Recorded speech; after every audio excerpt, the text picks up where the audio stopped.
So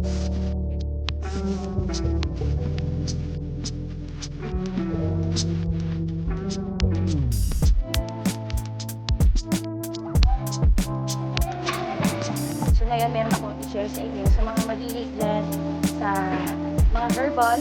So ito, bagay ito sa inyo.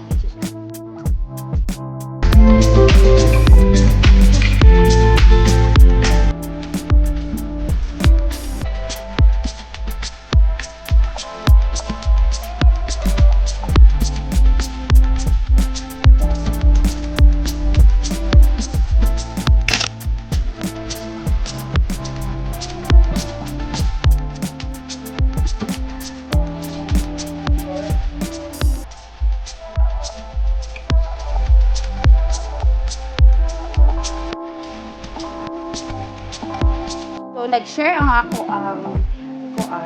mother-in-law sa ako about atong flower. So, daghan siyang benefits at guys.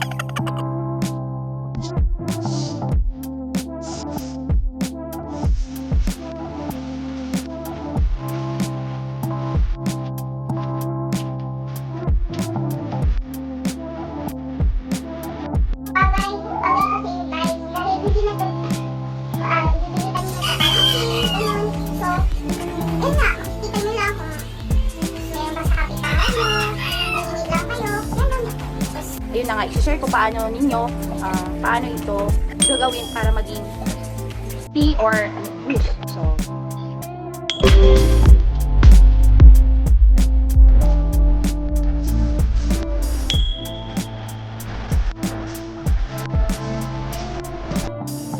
karon ako ipakita sa inyo sa akong pag-inom tea. So, karon tea ako na buhaton.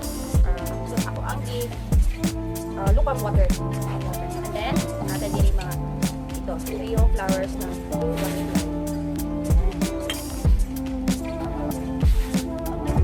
So, magkuha lang mo 5 flowers. And then, punta lang ninyo din 1 glass or half of the syrup. Ayan.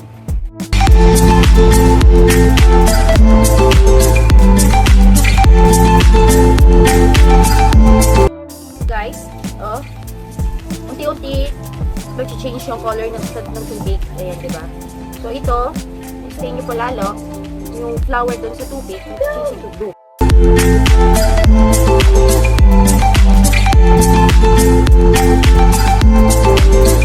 Diba?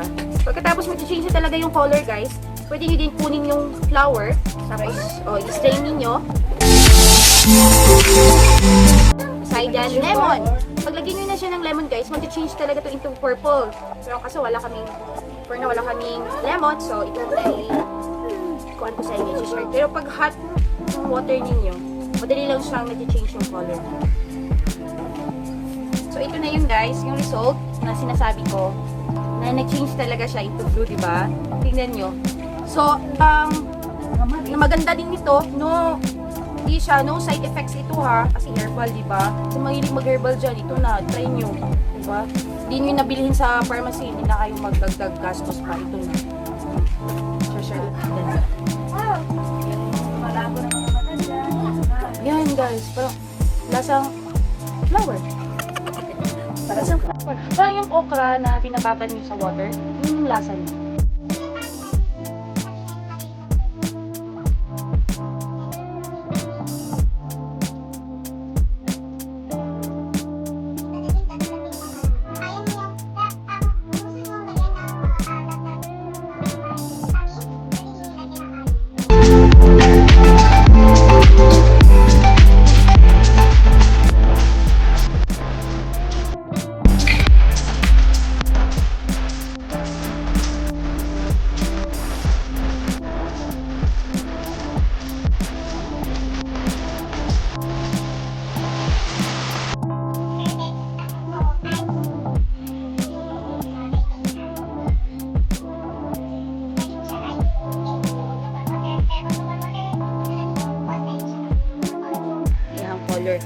So, pwede ka po mag-una sa mo hot water.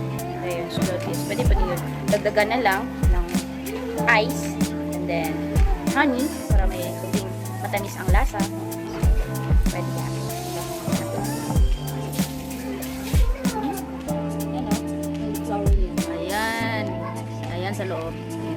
hindi siya mapait. Talagang masarap.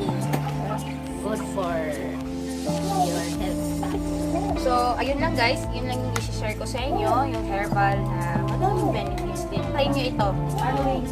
Salamat sa panonood ko. Bye!